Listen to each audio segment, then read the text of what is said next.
Good morning, children. So, in the previous class, we were studying about the algae, and we have studied that algae are the most simplest type of plants. The body is not differentiated; it is just like a thallus. They may be unicellular. However, unicellular algae are given a separate kingdom, that is kingdom Protista, in which all the photosynthetic unicellular organisms are placed. Okay. So now we are no more considering them as an algae or multicellular organs will be included here the multicellular algae जो है जो हमको यहाँ पे मिल रहे हैं वो क्या है the body is not differentiated into tissues और organs rather their body is just simple thallus like structure they are generally found in water or in the moist places ठीक है they may be green brown or red algae depending on their type of pigments present in them and there are some of the algae which may reach up to the length of about 40 to 100 meters. Okay? So the algae shows too much of variation. That is, some are filamentous, some are branched, some are highly branched, some are small, some are thallus shaped. Okay? So there are different. Some are floating, some are attached to the substratum. Then the stored food material can also be different. Some may have starch, some may have starch along with protein, and some have got oil droplets and all. So a lot of variations are there. Yesterday we are already done with the green algae. We have studied that the green algae are very much close to that of the large or developed plants. Okay? So that much we are already done. Today let us continue that. So this is our chapter 3 and we will continue.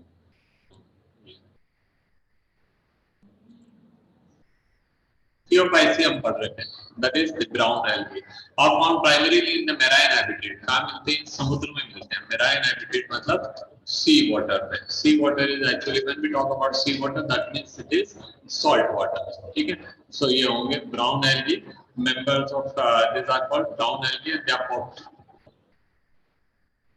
primarily found in the marine habitat they show great variation in the size and form they may range from the simple हो सकते हैं केवल filamentous हो to the branched ठीक है देखते हैं colour देते हैं तो simple branched सिंपल हो सकते हैं ब्रांच हो सकते हैं फिलामेंटस फॉर्म हो सकते हैं एक्टोटार्पस और प्रोफाउंडली ब्रांच हो सकते हैं बहुत हाईली ब्रांच फॉर्म ठीक है as represented by kelps and many may reach to the height of about 100 meter तो आप सोचिए 100 मीटर कितना होता है 350 मीटर फीट के करीब 350 फीट के करीब they possess chlorophyll A and C B is not there A and C are found in them and beside that the keratinoids and xanthophylls are there and it is the different amount of the keratinoids and xanthophyll which gives them brown color okay they vary in the color from the olive green to the various shade of the brown depending on the amount of xanthophylls present fucoxanthin इसके pigment को अपन कहते हैं altogether the pigment is known as fucoxanthin present in them food is stored in the complex carbohydrate जिसको हम laminarian और mannitol कहेंगे ठीक है the vegetative cells are cellulostic wall है ना जिसमें उनमें एल्जिन मिलेगा एल्जिन जो उसको ड्राई होने से बचाएगा ना जिलेटिनस कोट है एल्जिन की तो वो उसको ड्राई होने से बचाएगा it will absorb water and it will remain moist so when the tides are coming that is when the rocks are exposed to the sun air for longer duration that also will not let them dry because the algae is absorb lot of water in its cell wall okay the protoplast contain addition to the plastid centrally located vacuole and nucleus and the plant body is usually attached to the substratum by a hold fast so एक जो bottom वाली cells होती है which is sticky in nature and which stick to the surface and hold the plants and that is why it is called hold plant and it has a stalk the stipe and the leaf like photosynthetic organs are that is fronds are found there. Vegetative propagation takes place by fragmentation. So as number of fragments take place, the number of pieces breaks as many algae will form. Sexual reproduction in most of the algae is by biflagellates whose है ना pear shape के वो होते हैं and वो unequal leg होता है ना literally located है एक फ्लैगेला छोटा एक फ्लैगेला बड़ा है ना ठीक है. So these are their characteristics. No. Now, second, sexual reproduction may be because of isogamous, both the gametes, male and female. You will not be able to differentiate them, which one is the male and which one is female. They look so alike. So they are called isogamous. Anisogamous, that is when the gametes are different. Oogamous, when the female gamete, that is the ova, जो है वो काफी बड़ा होगा. ठीक है. तो अगर ऐसे देख रहे हो तो इनको अलग लेना. Union of the gamete take place in the water within the oogonia. ना फीमेल गैमेट के अंदर जाकर के मेल गैमेट घुस जाएगा एंड फर्टिलाइजेशन करेगा. The gametes are pyriform, pear shaped हो सकते हैं और वे two laterally flagellated, laterally attached flagella. Common example अपने पढ़े हैं ectocarpus and dictyra, lemnarius, organism, fucus. चलिए, last of the algae is rhodophyceae, which is also known as red algae. Because of the predominance of red color pigment, जिसको हम कहेंगे are phycoerythrin. ठीक है. Now what phyco stand for plant, erythro जो है वो red color के लिए होता है, erythrocytes, माइसिन और ऑल जो सब जो हम पढ़ रहे हैं वहां सब के लिए वो रेड के लिए स्टैंड कर रहा है. तो phycoerythrin, that is red color pigment found in plant, is called phycoerythrin in their body. Majority of the red algae are marine. Majority of them are marine, not all. ठीक है. तो क्या आपको कुछ रेड एल्गी अपने आसपास के तालाबों में भी दिख जाती है, with a greater concentration of found in the warmer areas. ठीक है. और इनमें भी ज्यादा नंबर कहाँ मिलेंगे आपको? वार्मर एरियाज, गर्म पानी के जो लीक होते हैं. ठीक है. They occur in the well-lighted regions close to the surface of the water and get depth to the ocean where relatively little light penetrates. ठीक है. तो ये इनका करेक्टर हो गया कि ज्यादातर ये ऊपर मिलते हैं, लेकिन उन गहराई तक भी मिल सकते हैं जहाँ थोड़ी बहुत लाइट भी पहुंचती है. The red thalli is most of the red algae are multicellular. Some of them, क्या कर रहे हैं बच्चे, आ रहे हैं जा रहे हैं. Some of them have complex body organization. ठीक है. जो उनके बॉडी के अंदर ब्रांचिंग वगैरह ऐसे दिखती है जैसे कोई मतलब प्लांट, पूरा बड़ा प्लांट जैसे दिखने लगता है. Food is stored in the form of floridian starch, and which is similar to that of the amylobacterium and glycogen, which is found in the animals. The red algae usually reproduce vegetatively by fragmentation, reproduce asexually by non-flagellated spore, that is aplonospore, and sexually by non-motile gametes. ठीक है. तो इनमें जो है कोई flagella वगैरह नहीं मिलेगा. अनलाइक आपने देखा कि वो ब्राउन एल्गी के अंदर वो बाइफ्लैजिलेटेड थे, दोनों फ्लैजिला साइड में लगे थे, एक बड़ा एक छोटा था एंड और पेयर शेप के थे एंड. तो ये चीजें यहाँ पे नहीं मिलेगी. सेक्सुअल रिप्रोडक्शन oogamous, तो अंडा बड़ा रहेगा, जो मेल गैमेट है वो छोटा रहेगा, and accompanied by complex post-fertilization development. The common member are Polycyphonia, Porphyria, Glaciaria, and Gladinia.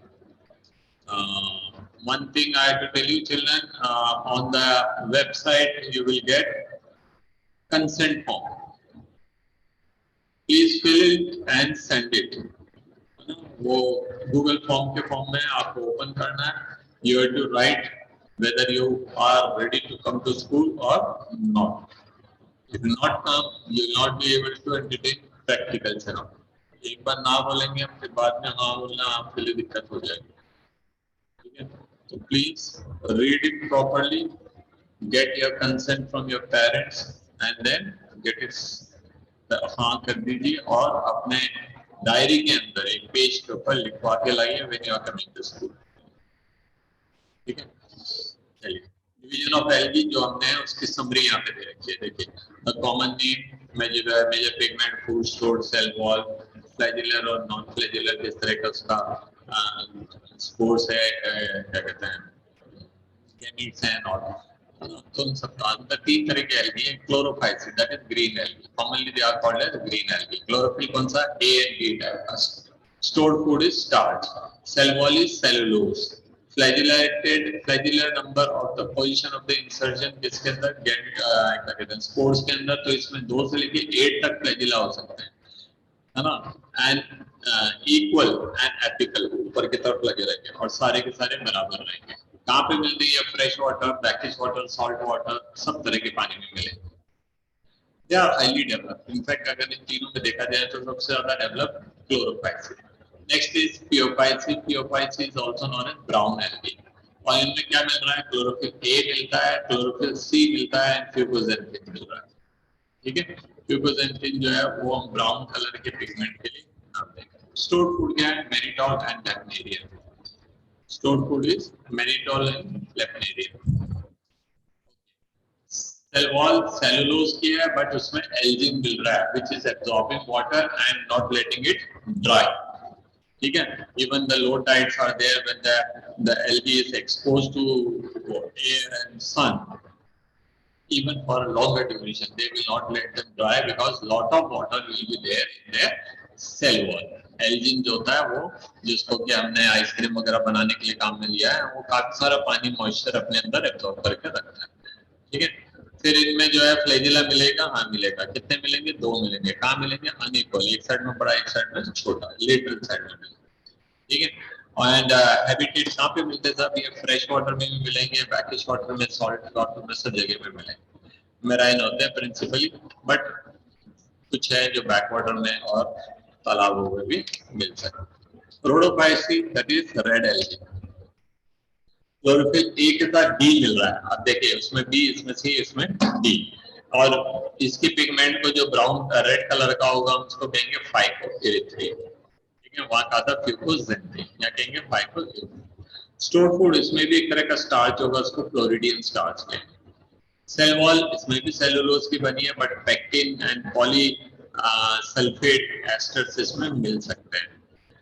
Flagella इसमें मिलेंगे ही नहीं. और हैबिटेट ये भी जो है मेनली सी वाटर के हैं, लेकिन ये फ्रेश वाटर में भी मिलेंगे, ब्रैकिश वाटर में भी मिलेंगे, एंड सॉल्ट वाटर में. ठीक है.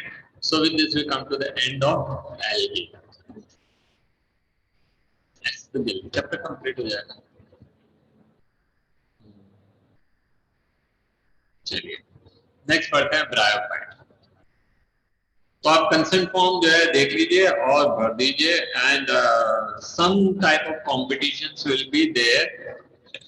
अगर देख लीजिए आपकी क्लास के लिए कोई कंपटीशन है, you can take part. Definitely there will be some competitions, principally related with the teachers day. दूसरे भी हो सकते हैं. So do take part if you have any concern with for your teachers.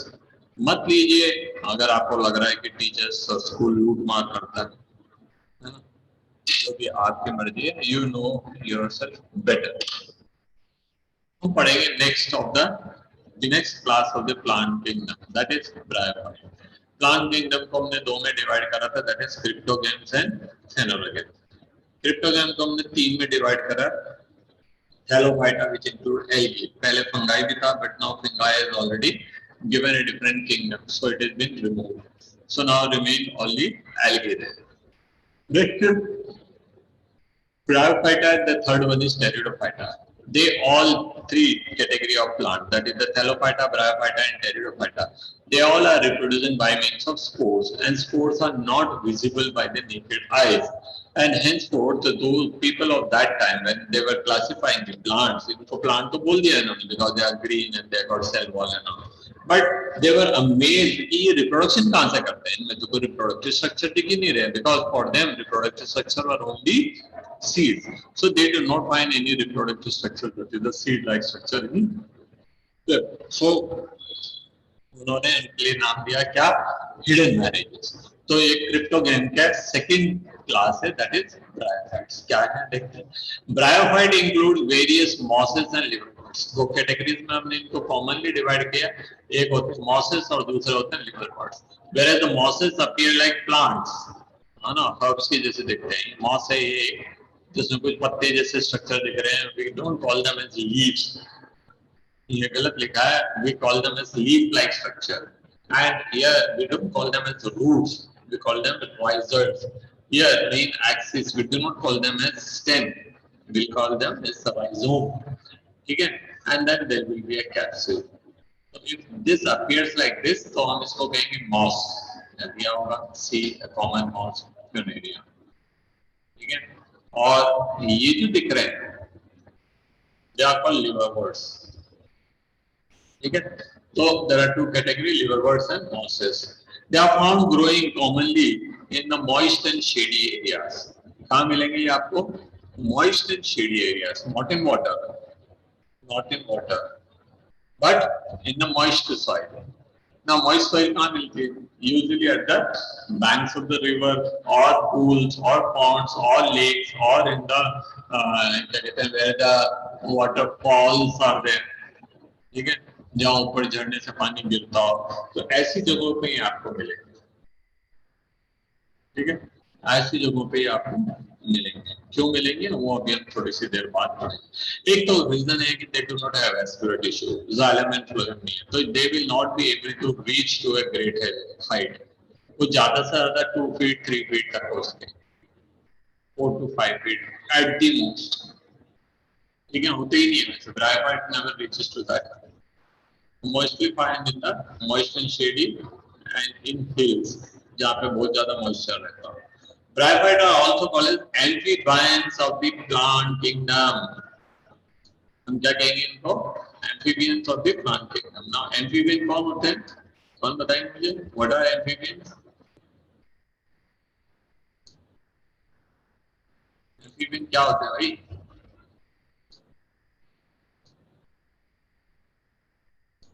I think so कि you can hear me, and I am very much certain that I can hear you if you say something.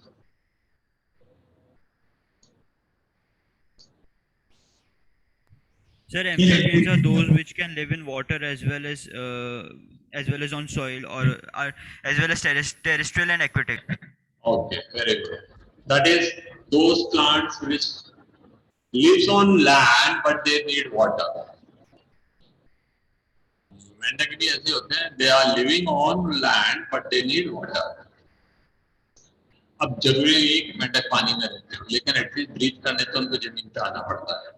तो ऐसे organism जो जमीन पे रहने के लिए बने हैं, अडेप्टेड है, हवा में ब्रीथ करते हैं, जिनको पानी नहीं चाहिए ब्रीथ करने के लिए, वैसे वाले ऑर्गेनिज्म जो है उनको पर वो उनको रिप्रोडक्शन के लिए पानी चाहिए।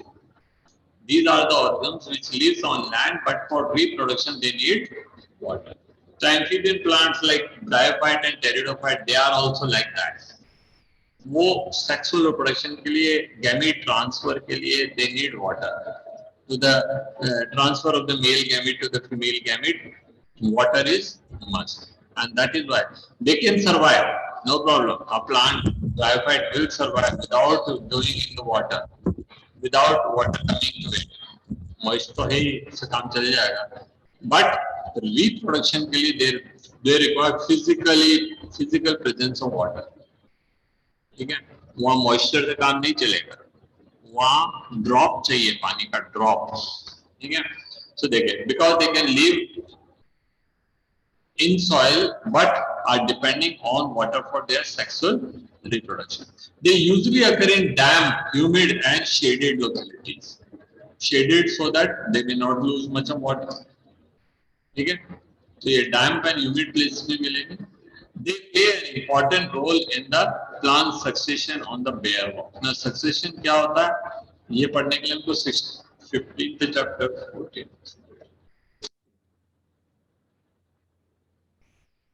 14 चैप्टर पढ़ना पड़ेगा 12th क्लास में। तो अभी तो छोड़िए, सक्सेशन का हम एक सीधी सी मतलब से ऐसे समझ सकते हैं कि दुनिया हमेशा एक जैसी नहीं रहती है। दुनिया हमेशा एक जैसी थोड़ी रहती है। हमने मुगल काल पढ़ा भारत में, उससे पहले का टाइम पढ़ा।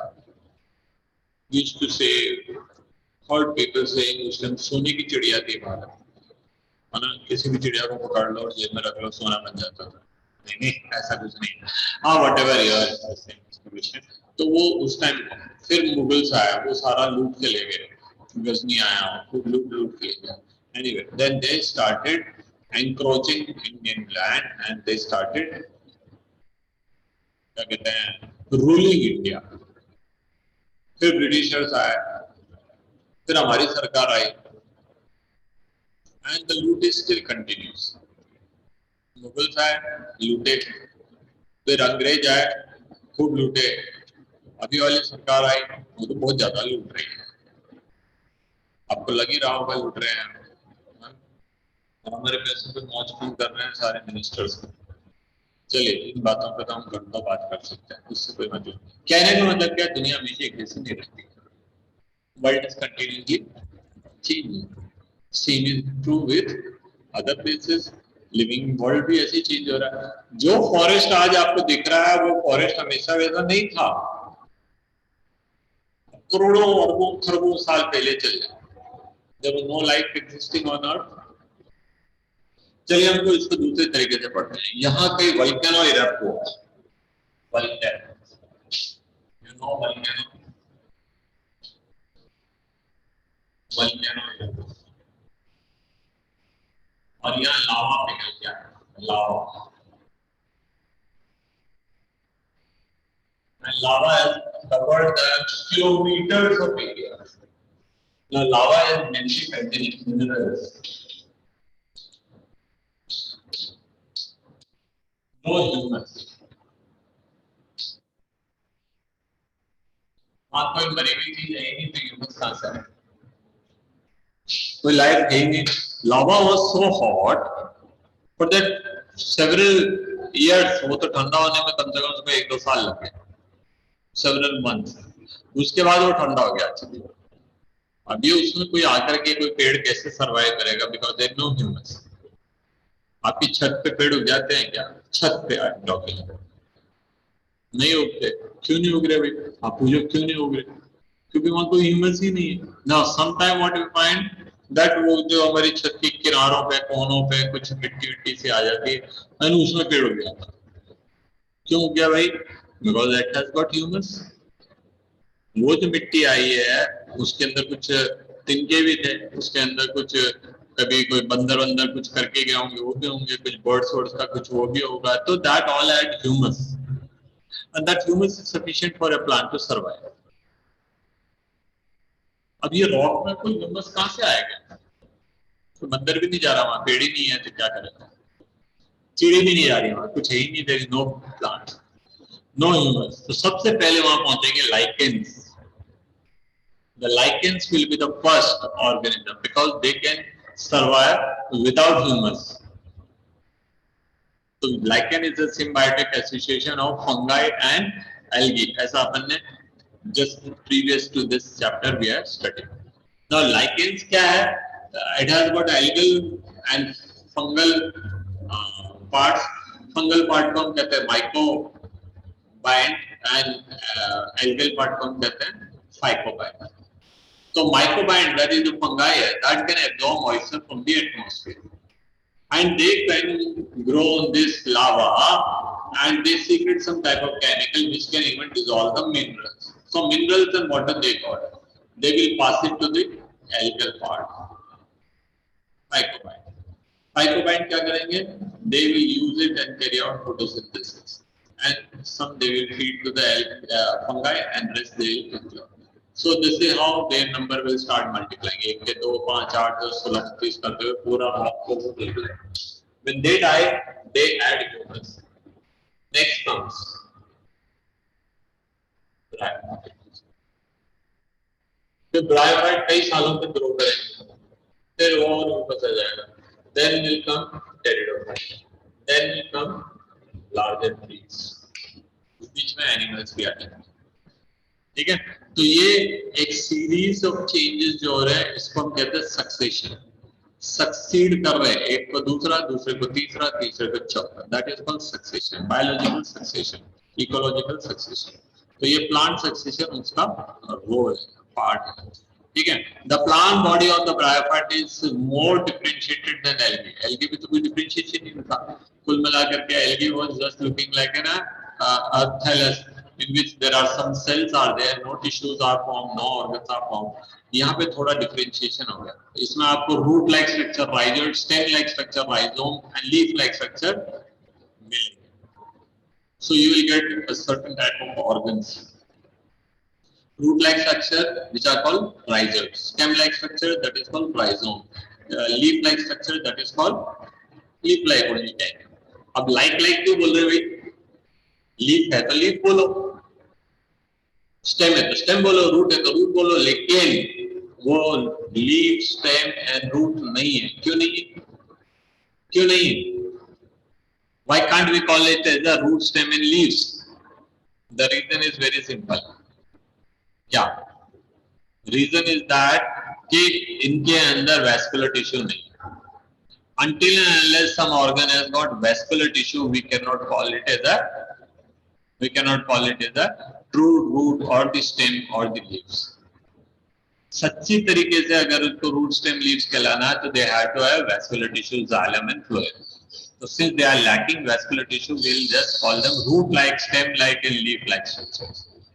ठीक है? So plant body of Bryophyta is more differentiated than the algae and it is thallus-like and prostrate or erect.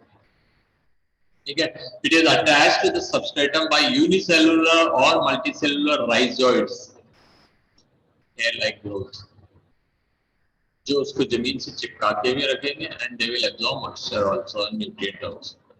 Two काम हो गए, two functions of rhizoids. What? Anchoring the plant and absorbing the water and minerals. ठीक है? तो ये हो गया.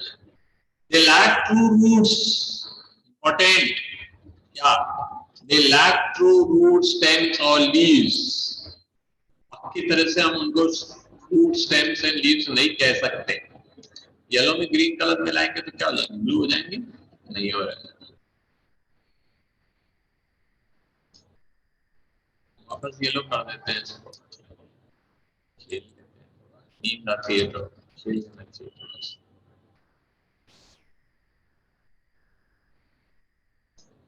भाई मैंने इसको खूब बड़ा बड़ा अंडरलाइन कर दिया है. They lack true root, stems and leaves. कि उसके अंदर true नहीं मिल रहे. सब क्या मिल रहे हैं? फर्जी मिल रहे हैं. False मिल रहे हैं. क्यों मिल रहे हैं false? Because उनमें vascular tissue नहीं है. They possess root-like, leaf-like and stem-like structure.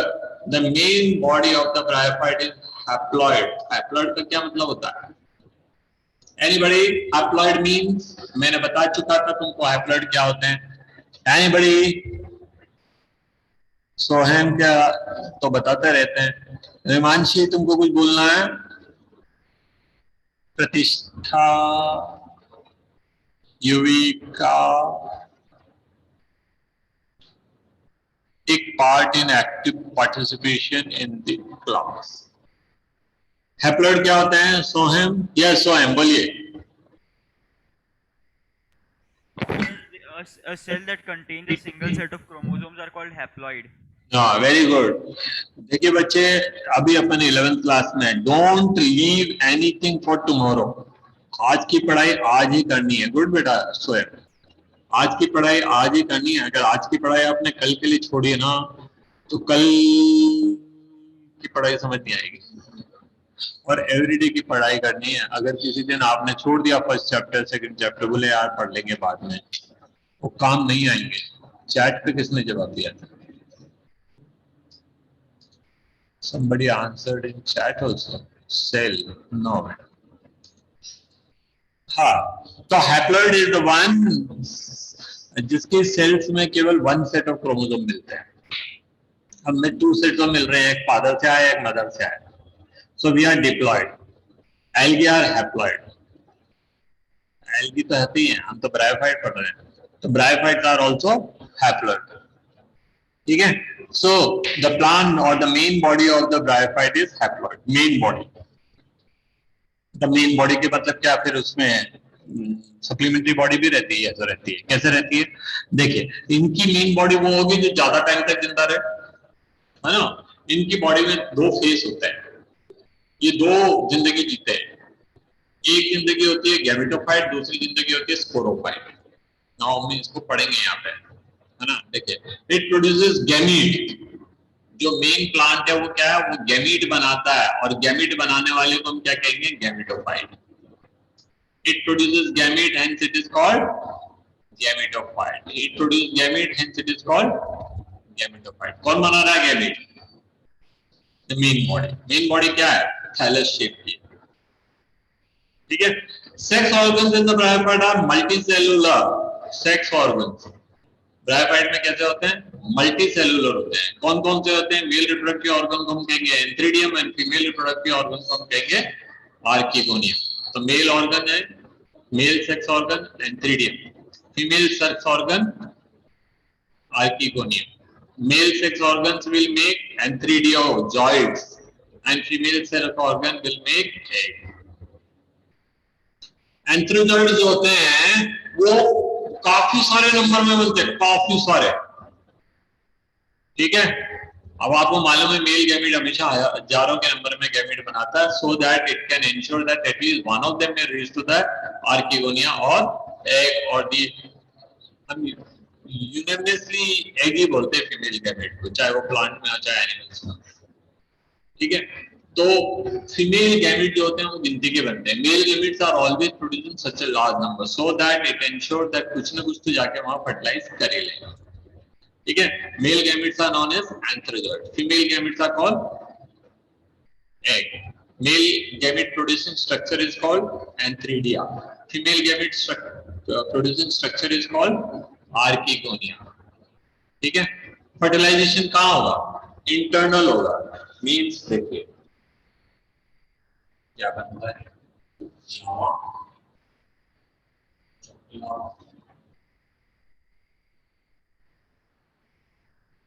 देखिए ये अगर कोई रिक्शा तो इसका फीमेल रिप्रोडक्टिव स्ट्रक्चर जो है वो थैलस के अंदर ही है। The female reproductive structure that is archegonia is found in the thallus only. Suppose this is the thallus, तो यहाँ पे एक छेद हो उसके अंदर, within the leaf, inside the leaf, you cannot see from ऊपर, you cannot see from नीचे। Of course, in your book it is shown high, वैसे भी होता होंगे, तो mainly ऐसे होता है। And the single ovum is residing in it. Male reproductive organ ऐसे, antheridia, and antheridia will produce antherozoids. ऐसे होते हैं, and they are called flagella. तो flagella हवा में थोड़ी चलने के काम है। Flagella can help them to move in water, so they have to have some water in which they will float and reach here. यही क्यों आएंगे? Because they got some mucin. उनके अंदर कुछ attraction के लिए mucin है, mucin will attract them। आ जाओ भागे भागे जाएंगे और कहाँ घुस जाएंगे? जो घुस गया उसने फर्टिलाइजेशन कर दिया। तो देखिए the archegonium is a flask shape and produce flask shape, round bottom flask के जैसे दिख रहा है। Antherozoids are released into water, where they are released into water, तभी तो flagella help करेंगे तैरने के लिए, where they come in contact with the archegonium.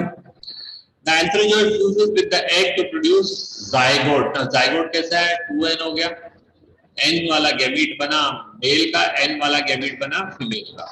n half n तो बन नहीं सकते, तो n वाले n ही बनाएंगे बाय माइटोसिस, ठीक है। तो इसने क्या बनाया? Antherozoid which is also haploid and ova which is also haploid. Fusion of n and n will result in formation of 2n zygote. अब zygote बन गया था, ये haploid है, ये also haploid। फर्टिलाइजेशन हो गया, फर्टिलाइजेशन होने के बाद अभी क्या हो जाएंगे? 2n हो गए। Once it become 2n, इसकी लाइफ बदल जाती है। अब इसकी लाइफ बदल गई। Now what it will form? It will form zygote. And the zygote will form an aerial structure. Zygote will form an aerial structure, and it will form a capsule. The capsule. ये सीटा, ये photo. अब यहाँ बहुत important चीजें हैं, देखिए time तो मेरे पास बचा नहीं है, क्यों ना हम इसको पूरे को कल दोबारा से पढ़ लें, पढ़ाई क्यों अभी इतना हो नहीं पाया। तो let us continue to study this same topic tomorrow's class. पूरा reproduction दोबारा से बताऊंगा। Good day children, enjoy your day and keep yourself safe and stay healthy. Fill the consent form whether you are interested to come to school or not. Practicals will be conducted. If you are coming, you will enjoy. Otherwise, you will simply see video. I don't think practically कोई video बनाएगा lab में, कोई अपना mobile ले जाके video नहीं बनाएगा। तो आप हवा में प्रैक्टिकल कर लीजिए, छोटे चिल्ड्रन एंजॉय इट।